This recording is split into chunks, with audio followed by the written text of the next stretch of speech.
séminaire. C'est tout un séminaire puisque dans ce texte, il y a les comportements conformes à la justice de Dieu.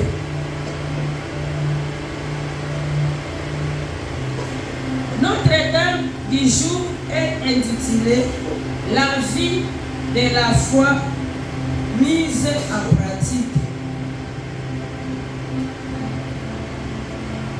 La mise de la foi mise en pratique. Notre prédication d'aujourd'hui, ce n'est pas une prédication, c'est une exhortation.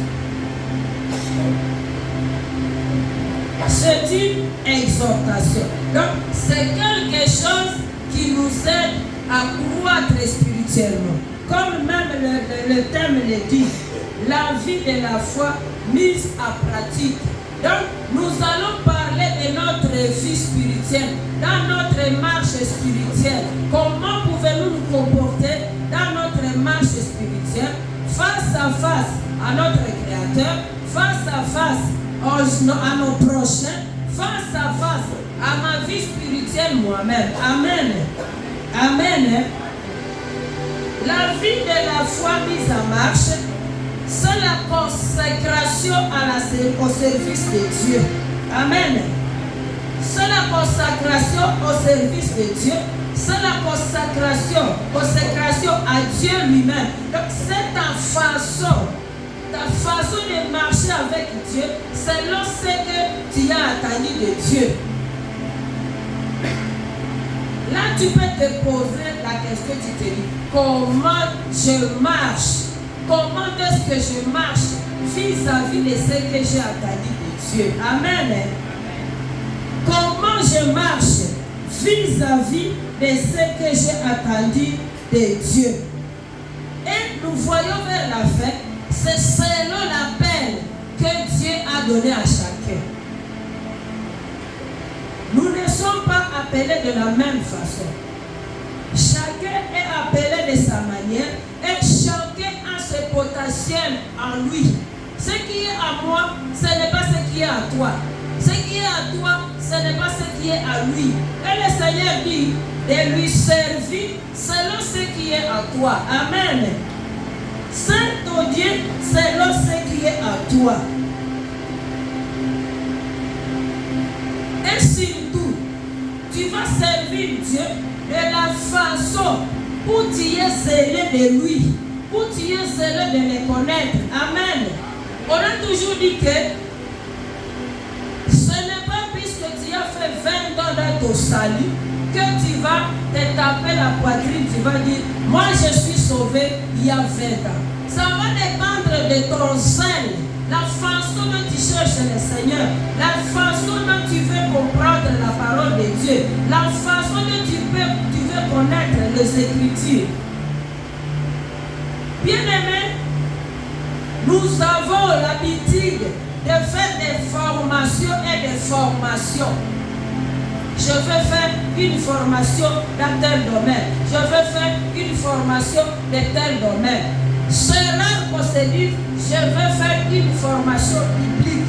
Pas seulement aller dans une école biblique, mais tu fais la formation biblique dans ta Bible. Amen.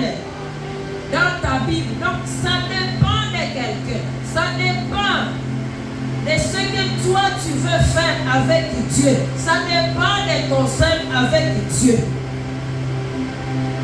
Si tu veux connaître les choses de Dieu, tu vas aussi impliquer ta volonté. Amen. Tu vas y impliquer ta volonté. Tu ne peux pas faire les choses de Dieu sans ta volonté. C'est impossible. C'est impossible. C'est impossible. C'est comme quelqu'un qui est malade. On lui prescrit un médicament. Quand on lui prescrit un médicament, comme il est souffrant, il va faire tout pour finir ce médicament. Même si c'est amer, il va faire tout pour finir le médicament. Puisque il sait que le médicament est en train de faire quelque chose dans son corps. Surtout que beaucoup de gens, quand ils meurent, ils passent par la maladie. Et souvent, on se soigne, puisqu'on a peur de la mort. Tu dis non, non, je ne vais pas mourir, ou bien je ne vais pas souffrir. Quand tu souffres, personne ne t'impose pas le médicament. C'est toi-même qui vois que c'est ça la solution à ton problème. Amen. C'est ça la solution à ton problème. Puisque tu n'es pas stable, tu es malade. Tu es malade. Il faut que tu te soignes. Je veux prendre un petit exemple.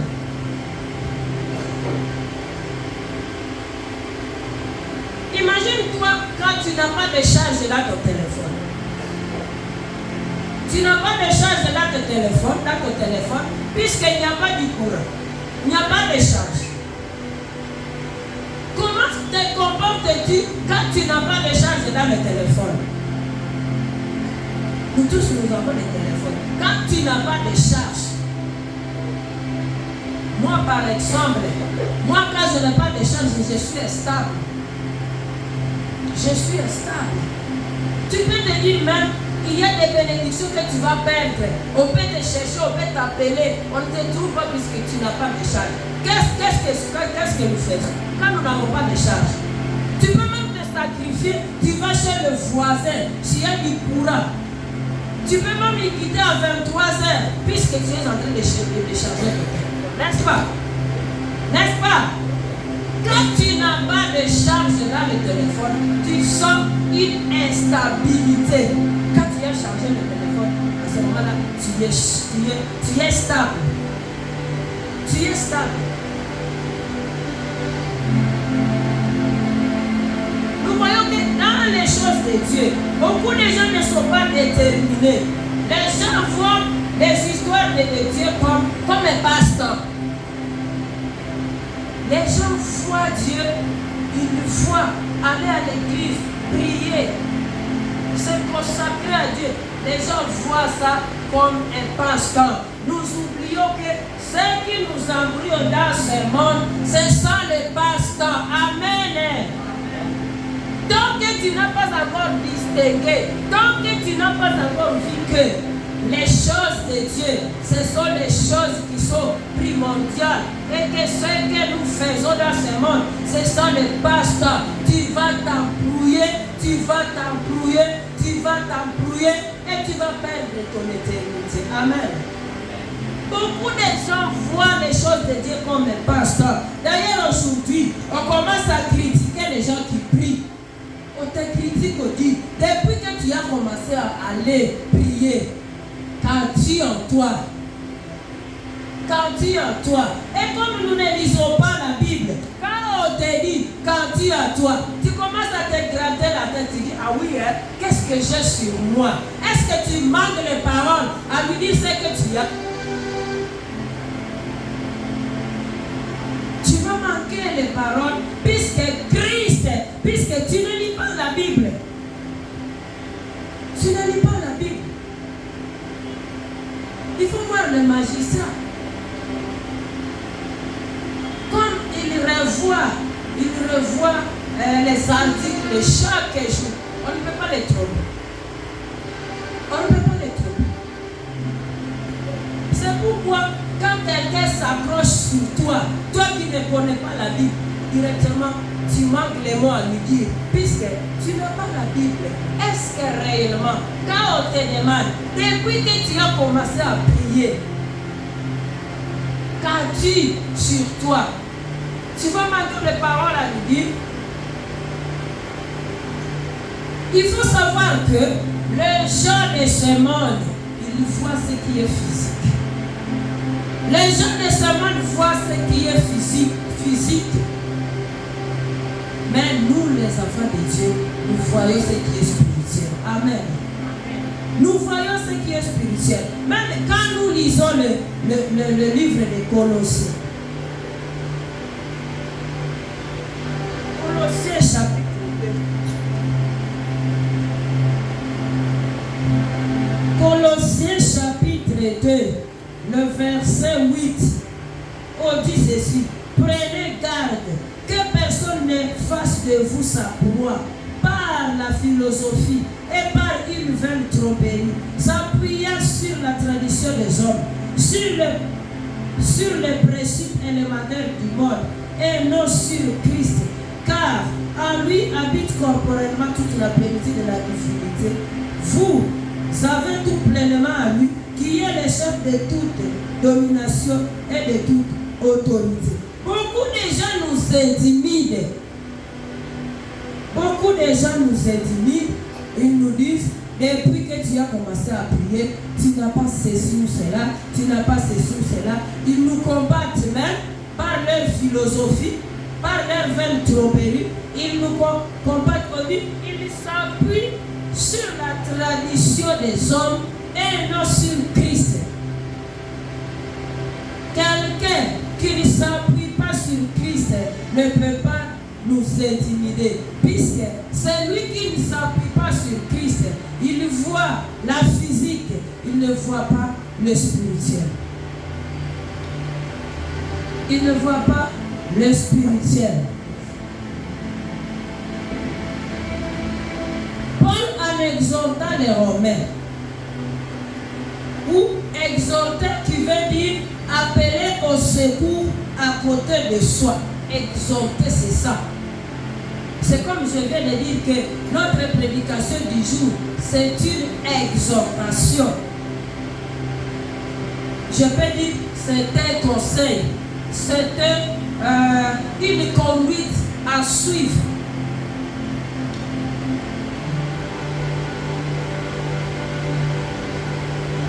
Donc ça c'est selon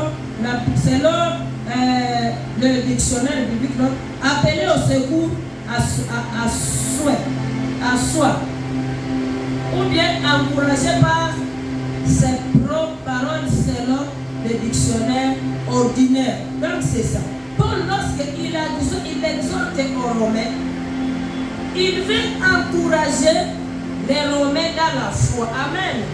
Il veut les encourager dans la foi.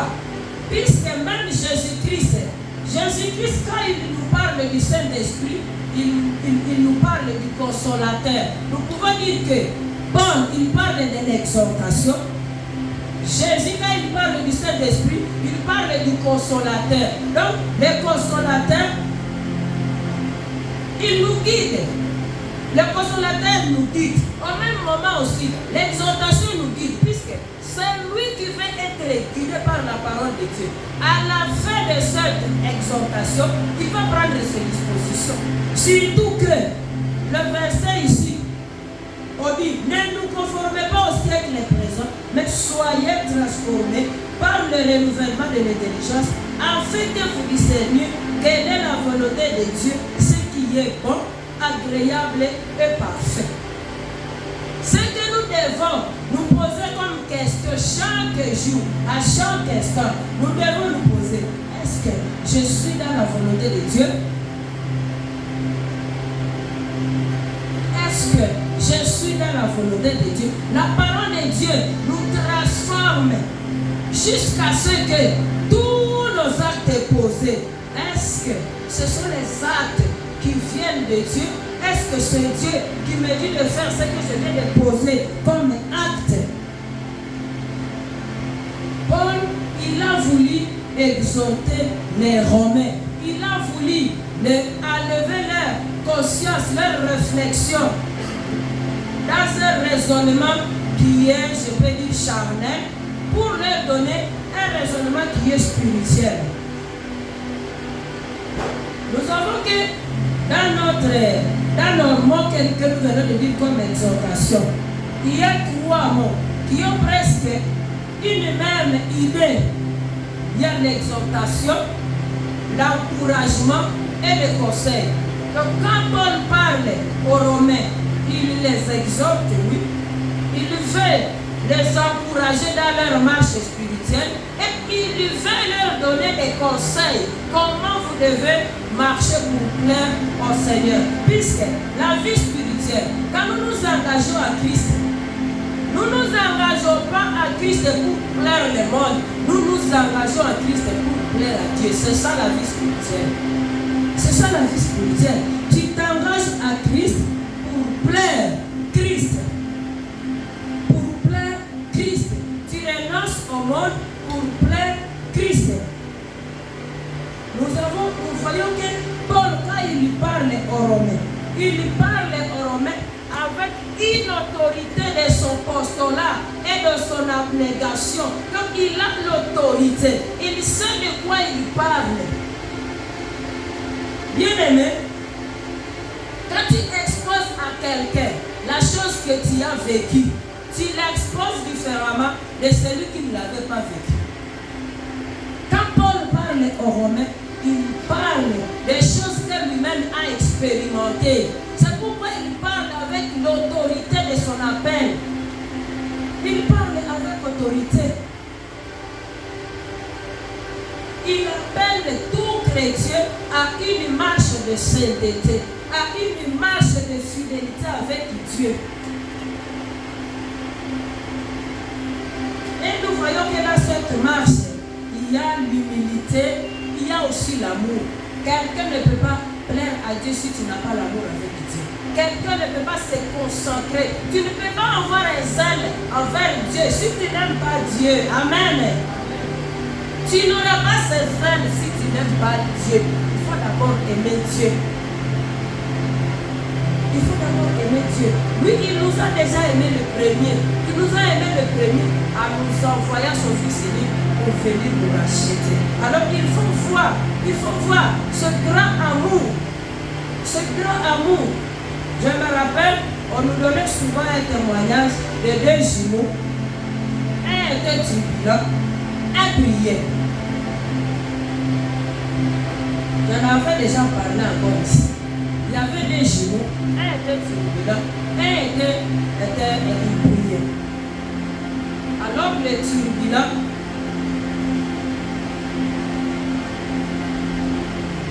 je ne sais pas s'il avait volé quelque part, je ne sais pas s'il avait tué quelqu'un, mais il avait fait un grand mal. Quand il avait fait ce mal, on l'a pourchassé. On dit que ces deux jumeaux-là, ils se ressemblaient. Quand on les place, c'est comme peut-être les jumeaux qui sont ici à l'Israël. Donc, certains des jumeaux qu'on ne peut pas différencier. Donc, l'autre ressemble à l'autre. Alors, on commençait à pourchasser ces jumeaux-là. Ces jumeaux ont fui jusque dans leur maison. Comme l'autre jumeau-là qui priait, il les connaissait déjà. Il a assis à l'obéi. Or, les ressources à Sali et l'Okoyama.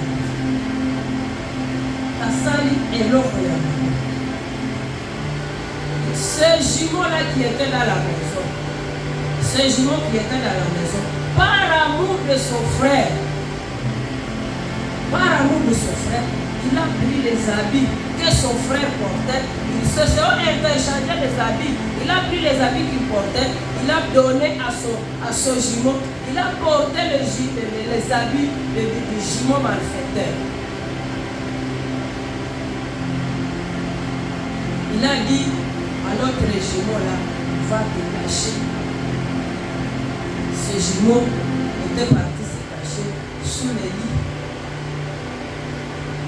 Les gens qui pourchassaient notre jumeau là, quand ils étaient venus, ils ont vu le jumeau qui était apaisé. C'est ça exactement. Comme il l'avait repéré à ses habits, directement ils ont dit, c'est bien.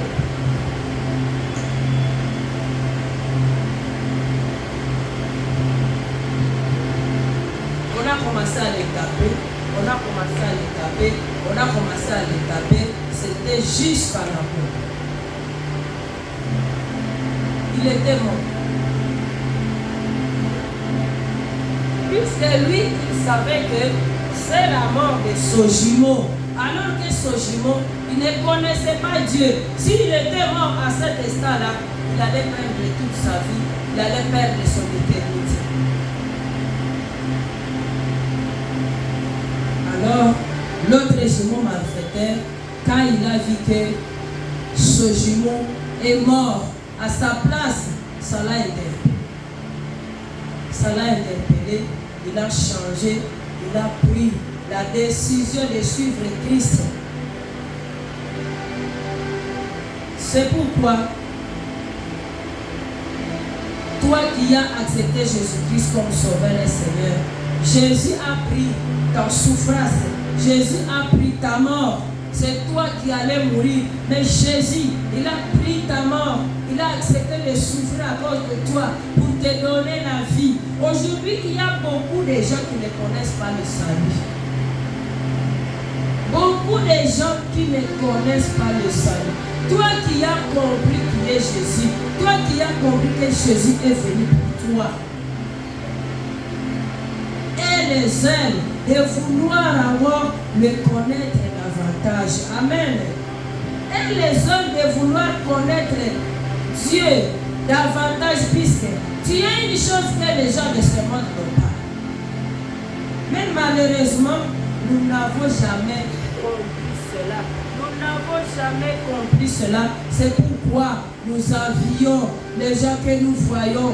Nous les envions, croyant que ce qu'ils ont est mieux que ce que nous avons. Ce n'est pas ça. Nous avons une chose qui est précieuse, sans le savoir. Nous avons une chose qui est précieuse, sans le savoir. Tout chrétien est un homme vivant parmi les hommes. Mais selon l'apôtre Paul, même si nous vivons parmi les hommes, il faut que nous sommes délivrés du monde. Amen. Il faut que nous sommes délivrés du monde. C'est pourquoi la Bible nous dit de ne pas nous conformer au siècle présent. Même si nous sommes dans ce monde, nous ne sommes plus de ce monde. Nous sommes des ambassadeurs dans ce monde. Nous représentons notre cité dans ce monde. Nous ne pouvons pas vivre selon les gens de ce monde. Et pour ne pas vivre selon les gens de ce monde, c'est une grande discipline. C'est une grande discipline. Tu dois te discipliner pour plaire au Seigneur. Tu dois te séparer du monde. Malgré que tu sois dans le monde, tu dois te séparer du monde. Tu dois vivre comme un ambassadeur. Nous sommes des ambassadeurs de Dieu. Nous avons notre cité qui est céleste. Il faut savoir que nous savons un endroit où nous allons. Ne soyons pas distraits par ce que nous voyons dans ce monde. On dit, ne vous conformez pas au siècle présent, mais soyez transformés par le renouvellement de l'intelligence. Quelqu'un peut te poser cette question. Depuis que je me suis engagé à Christ, est-ce que je sens en moi un changement ou bien je me sens zélé pour Christ? Je me sens zélé comme Christ. Est-ce que je suis mal à l'aise quand je ne fais pas la volonté de Dieu? Comme de la même manière que je suis mal à l'aise quand je n'ai pas de charge dans mon téléphone. Est-ce que vraiment je me sens mal à l'aise de ne pas être zélé à Christ? Est-ce que je me sens mal à l'aise? Tu peux faire même une semaine sans méditer un verset biblique. Tu te sens à l'aise, tu ne perds rien. Quand tu vas méditer, tu vois ça comme un passe-temps. Alors que tu ne peux pas faire une semaine, même une journée, écarté de ton téléphone. Tu ne peux pas le faire. Tu ne peux pas le faire. À Esaïe, je me rappelle, il y a un verset. Esaïe 55.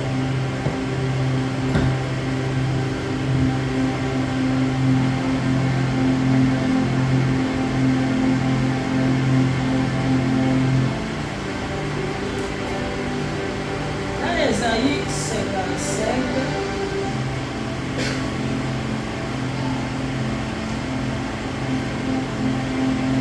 Il dit ceci. Vous tous, le premier verset. Vous tous qui avez soif, venez aux eaux. Même celui qui n'a pas d'argent, venez acheter et manger. venez acheter du vin et du lait sans argent, sans rien payer. Le verset que j'ai cherché, c'est le verset. Pourquoi pèsez-vous de l'argent pour ceux qui ne nourrissent pas? Pourquoi travaillez-vous pour ceux qui ne rassasient pas? Écoutez-moi donc, et vous mangerez ce qui est bon, et votre âme se délectera des mets succulents. On dit, pourquoi pèsez-vous de l'argent pour ceux qui ne nourrissent pas? Ce n'est pas mauvais d'acheter telle ou telle chose. Ce n'est pas mauvais. Pourquoi nous cherchons des choses qui ne nourrissent pas? Quand je n'ai pas de téléphone, je me sens mal à l'aise.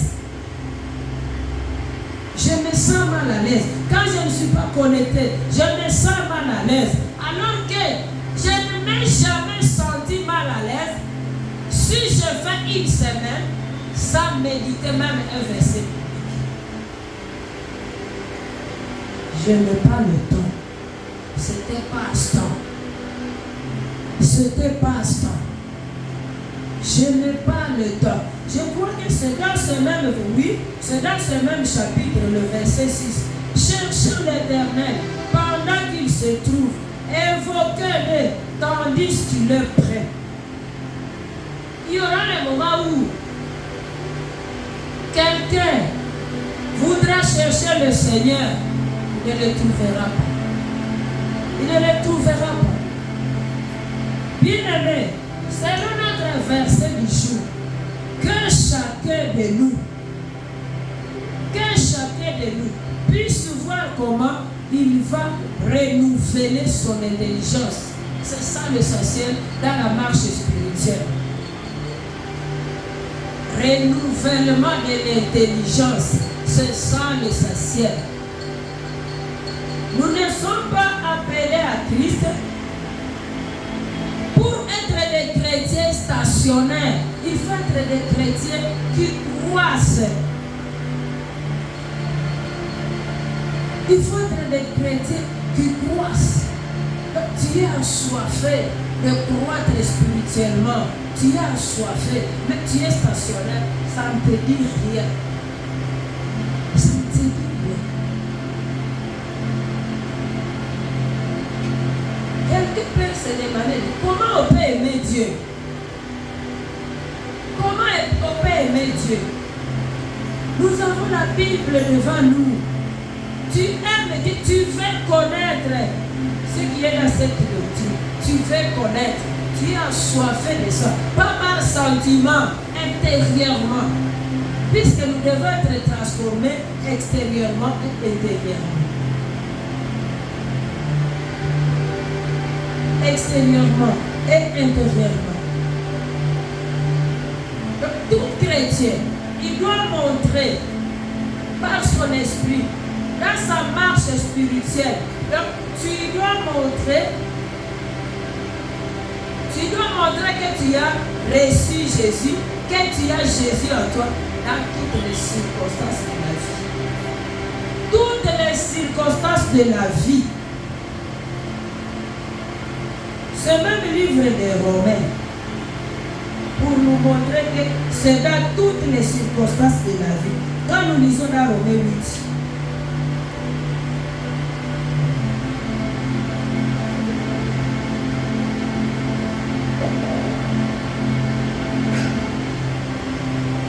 Romains 8,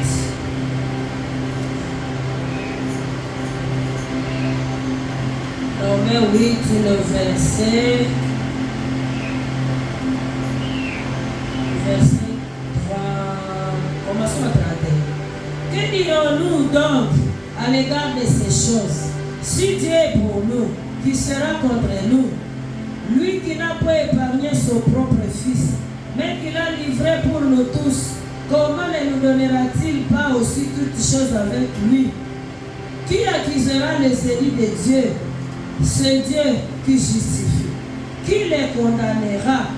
Christ est mort, bien plus, il est ressuscité, il est à la droite de Dieu, il intercède pour nous. 35. Qui nous séparera de l'amour de Christ? Cela, c'est la tribulation ou l'angoisse, ou la persécution, ou la faim, ou la nudité, ou le péril, ou l'épée. Qui nous séparera de l'amour de Christ? Si du moins tu as aimé Christ, si du moins tu as eu l'alliance avec Christ, qu'est-ce qui peut te séparer de son amour? Est-ce que ce sont les circonstances de la vie? Ce sont les circonstances de la vie qui vont te séparer de Christ. Si nous lisons la Bible chaque jour, nous allons voir dans ce même Romain que toutes choses concourent au bien de ceux qui aiment Dieu et de ceux qui sont appelés selon son dessein. Quand tu lis Romains 8, 28, tu vas voir ce verset. Tu vas voir que tout ce que nous traversons, Dieu est dedans. Dieu est dedans. Alors il faut chercher à comprendre pourquoi je traverse tout ce que je traverse. Dieu est dedans. Puisque Dieu, s'il n'était pas dans les combats de Joseph, comment Joseph allait être le premier ministre? Nous ne voyons pas que ses frères l'ont accompagné pour accéder à ce que Dieu avait déjà promis à Joseph. Quand Dieu donne la promesse, il ne donne jamais le parcours. Dieu ne donne jamais le parcours. Moi, je n'ai jamais vu quelqu'un qui est au degré, je ne sais pas si c'est le degré final, malheureusement on ne peut pas être au degré final, qui est au degré qui est haut, sans pour autant passer par un autre. Même les grands hommes que nous voyons, quand nous les voyons, peut-être nous n'avons jamais écouté leurs témoignages. Ils ont des témoignages. Pour être ce qu'ils sont, ils ont des témoignages. Ils ont des témoignages. Nous avons des combats dans la maison de Dieu et même dans le monde. Puisqu'il y a beaucoup de gens parmi nous ici. Parmi nous ici, qui sont combattus dans l'église. Dans l'église. Tu vas laisser l'église puisque tu es combattu dans l'église. Tu veux montrer au diable que tu es enfant de Dieu. Puisque la Bible dit, le malheur atteint souvent les justes, mais l'Éternel la délivre toujours. Il faut avancer avec foi. C'est la marche spirituelle. Avec foi. Si Jésus nous avait dit, vous aurez des tribulations, comme moi j'en ai eu, vous aussi vous en aurez. Nous nous disons que nous sommes des Christ. Il faut que nous piétinons là où Christ a piétiné. C'est puisque nous ne méditons pas beaucoup sur des versets bibliques. Nous survolons des versets bibliques. Quand tu lis dans Jean 14, 15, 16, il y a une parole qui prime dans ces 3 chapitres. Il y a une parole qui prime dans ces 3 chapitres. Le consolateur. Le consolateur. Est-ce que tu peux avoir un consolateur dans une fête de mariage ou bien dans une fête d'anniversaire? Le consolateur. C'est très capital. Si Jésus avait dit, je vous enverrai le consolateur, c'est qu'il a su qu'il y a des choses qui n'allaient pas aller. Il dit, je vais vous envoyer un consolateur. Nous avons besoin d'un consolateur quand nous pleurons, quand nous souffrons, quand nous faisons ceci. C'est que ça fait partie de notre marche spirituelle. La souffrance, ça fait partie de notre marche spirituelle. La souffrance. Mais dans la souffrance, il faut chaque fois voir. Est-ce que c'est une épreuve? Est-ce que c'est un châtiment? Est-ce que, puisque l'épreuve, la Bible nous dit que le Seigneur, il ne peut pas nous éprouver au-delà de notre foi. Plus le Seigneur t'éprouve par de grandes choses, il faut d'ailleurs glorifier le Seigneur. Le Seigneur voit ma foi. Et je sais que je ne suis pas seul. C'est lui qui va vaincre à ma place. Amen. C'est bien lui qui va vaincre à ma place, puisque c'est bien lui qui est à moi. Le consolateur. Il a parlé du consolateur ici. Dans la maison de Dieu, il y a aussi des combats. Pas seulement dans les mondes. Ne dis pas que je n'irai pas à l'église, puisque là j'ai des combats, puisque ceci ou cela. Dans la maison de Dieu.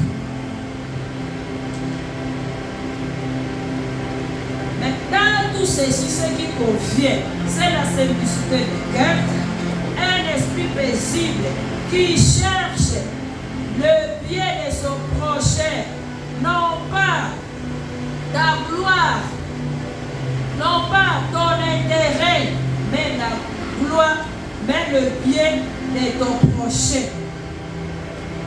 Pas la gloire qui ne venge pas. Pas ça. Pas ça. Seigneur, qu'on a médité un verset, je ne sais, je ne me rappelle plus de ce verset, peut-être. Maman Justine peut nous rappeler ce verset.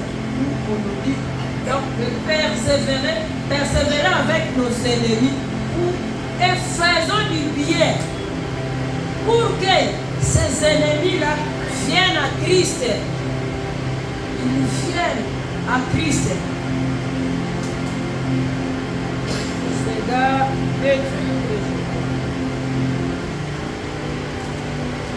Timothée.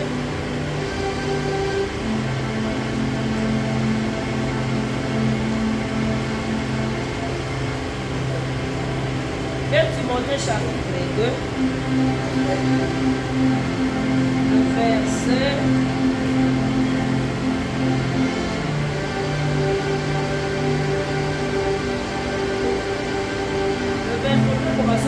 24 jusqu'au 26. Or, il ne faut pas qu'un serviteur du Seigneur ait des querelles. Il doit au contraire être affable pour tous, propre à enseigner, doué de patience. Il doit redresser avec douceur les adversaires, dans l'espérance que Dieu leur donnera la repentance pour arriver à la connaissance de la vérité, et que revenus à leur bon sens, ils se dégageront des pièges du diable qui s'est emparé d'eux pour les soumettre à sa volonté. Amen. Le diable s'empare de beaucoup de gens et il les soumet à sa volonté. Toi, tu vas faire ça pour moi. Toi, tu vas faire ça pour moi. Ces gens-là, prions pour eux. Aimons-les. Montrons-les l'amour de Christ. Pour que, s'ils ne viennent pas à Christ, ça ne te regarde plus. Ça ne te regarde plus. Toi, tu as un appel. Selon le verset que nous avons lu. S'il y a des choses auxquelles le Seigneur t'a appelé, tu es appelé à amener les âmes à Christ selon le potentiel qui est en toi. Amen. Amen. Selon le potentiel qui est en toi. C'est pourquoi dans notre chapitre ici, dans le verset qu'on a lu, on parle beaucoup de potentiel, on parle beaucoup de la chose qui est chez quelqu'un, puisque nous sommes un en Christ. Nous formons le corps de Christ. Le travail de l'œil n'est pas le travail de la jambe. Ce que peut-être moi je n'arrive pas à faire, toi tu vas arriver à le faire. Toi tu vas arriver à le faire. Et nous nous complétons. Nous nous complétons dans l'église corps de Christ. C'est ce que Paul est en train de dire. Ce qui est en toi, ce qui est en toi, tu le fais avec courage, avec zèle, puisque tu contribues sans le savoir à l'œuvre que Christ est venu nous laisser. Amen. Tu contribues à l'œuvre que Christ est venu nous laisser. Nous ne sommes pas appelés à faire la même chose.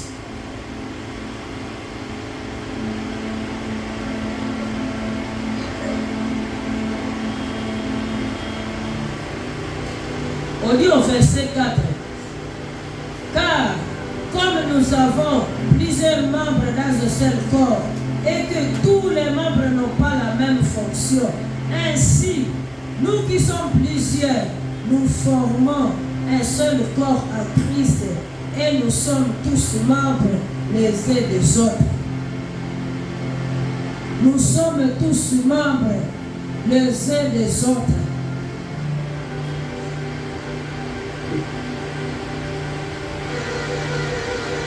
Chrétien, dans l'appel que Jésus-Christ lui a accordé, il doit connaître sa position dans le corps tout entier. Tu dois être ici, tu connais mon travail, c'est ça, c'est ça, c'est ça. Si je ne suis pas là, personne ne va pas le faire. Peut-être tu es là pour conseiller les autres.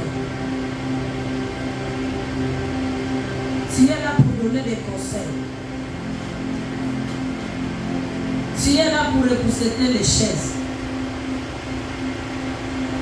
Tu es là pour chanter. Et dans l'église corps de Christ, on ne voit pas celui qui est à côté. Ne regarde pas celui qui est à côté, puisque celui qui est à côté de toi, il n'est pas tes potentiels. Toi, tu es toi. Lui, il est lui. Lui, il est lui. Tu fais la volonté de Dieu. Tu dois savoir de quoi je suis capable. Peut-être tu es là pour nous prêcher.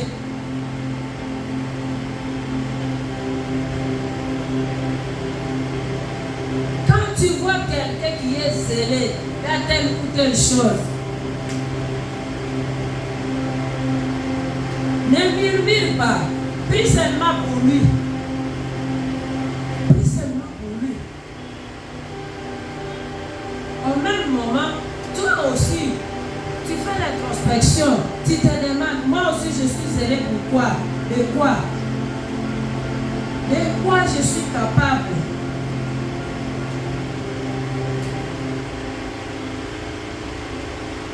Nous voyons que ce verset, le premier verset surtout que nous avons lu, tu peux faire allusion, ça fait allusion même au verset premier du chapitre 6.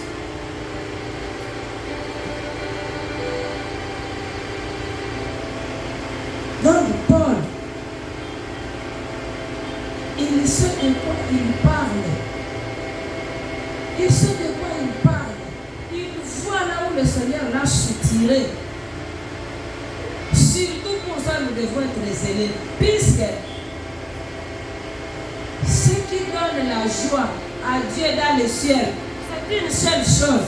Quand il voit une âme qui revient vers lui, une âme qui revient vers Dieu, il a la joie.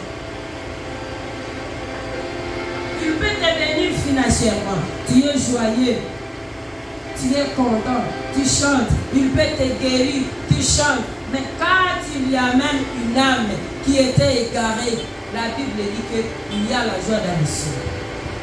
Il y a la joie dans le ciel. Normalement, ça devrait être le souhait de chanter de nous et guérir le Seigneur. Tu donnes la joie au Seigneur. Quelle récompense tu peux avoir? En tout temps, le Seigneur est dans la joie, puisque tu lui as amené des âmes. Tu lui as amené des âmes. Il y a beaucoup de gens qui font pleurer Dieu. Ils regrettent d'avoir créé tel ou tel homme. Mais quand tu lui amènes une âme qui était perdue, la Bible dit qu'il est dans la joie. Il est dans la joie. Et quelle récompense peux-tu avoir? Toi qui donnes à Dieu la joie, à chaque instant, à chaque jour.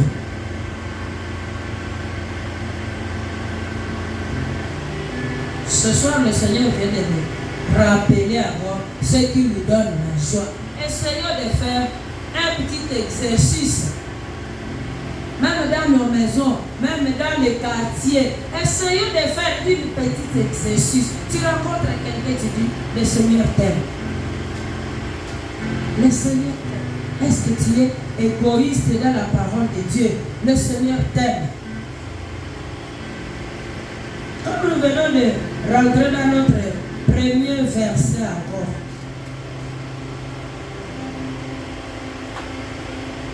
Nous voyons que nous allons lire ça. Romains 6.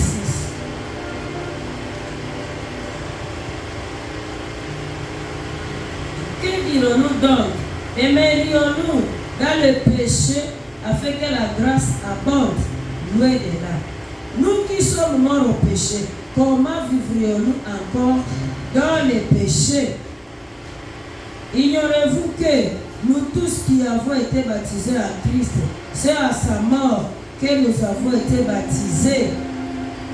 Nous avons donc été ensevelis avec lui par le baptême en sa mort, afin que comme Christ est ressuscité des morts, par la gloire du Père, et même nous aussi, nous marchons en nouveauté de vie. Nous marchons en nouveauté de vie. C'est-à-dire que nous sommes invités. Nous sommes invités à crucifier notre chair avec Christ. Nous crucifions la chair avec Christ. Comme il a été enseveli, il a enterré le péché. Il a enterré le péché.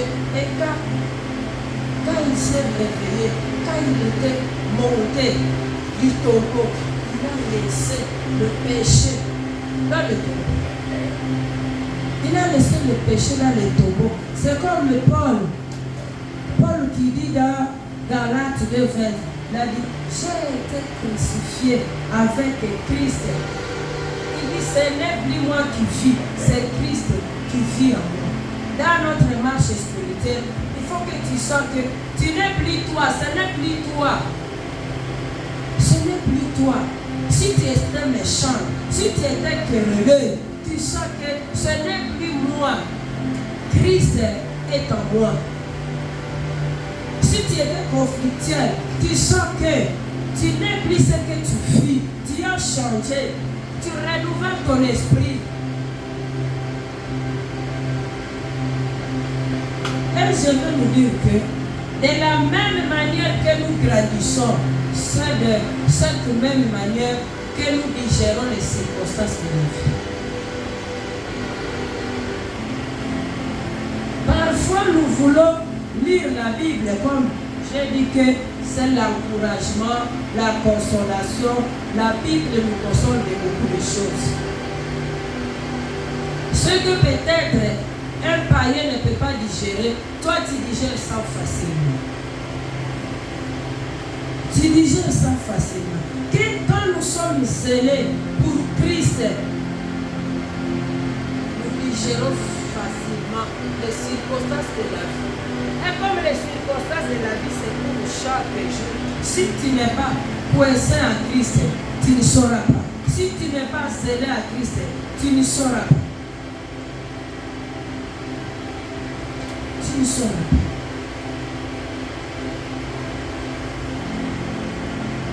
Dieu nous invite d'être zélés en lui pour avoir la consolation à lui, pour avoir l'encouragement à lui. Le dernier verset nous dit que celui qui est appelé au ministère s'attache à son ministère, que celui qui enseigne s'attache à son enseignement, et celui qui exhorte à l'exhortation. Que celui qui donne le fasse avec libéralité, Que celui qui préside le fasse avec zèle, que celui qui pratique la miséricorde le fasse avec joie. Si jusque-là, tu ne connais pas la chose à laquelle tu es appelé, il est grand temps de te concentrer. Il est grand temps de prier le Seigneur. Seigneur, pourquoi tu m'as appelé? Qu'est-ce que je peux faire dans ton église corps de Christ? Qu'est-ce que je peux faire? Puisque ce que nous faisons, nous le faisons dans la foi. Nous le faisons dans notre vie pratique. Mais à tout, il faut être agréable à Dieu. Il faut être agréable à Dieu. Il faut, on a dit au premier verset, à offrir nos corps comme un sacrifice vivant, saint, agréable à Dieu, ce qui sera votre part un culte raisonnable.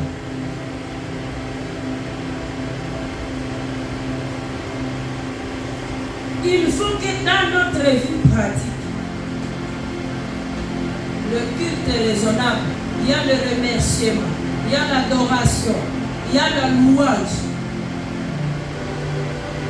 Donc, il faut que dans notre vie pratique, dans le sacrifice que nous devons faire au Seigneur, peu importe les difficultés, mais il faut qu'il y ait la louange, il faut qu'il y ait l'adoration, il faut qu'il y ait le remerciement. À toutes choses, il faut remercier le Seigneur. À toutes choses, il faut que le Seigneur voie à nous que nous nous sacrifions.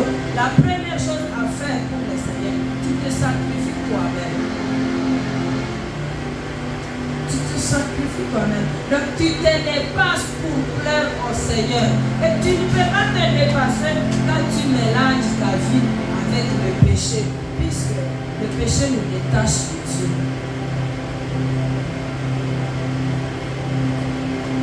Ce que nous faisons, faisons ça dans le sacrifice, faisons ça dans les airs, sachant ce que nous faisons et pourquoi nous le faisons. Amen. Dans notre marche spirituelle, cherchons à plaire le Seigneur chaque jour de notre vie pour que, à l'avènement du Seigneur, nous aussi nous soyons bénis, pour que nous puissions entrer avec gloire dans le royaume des cieux. Que le Seigneur nous bénisse.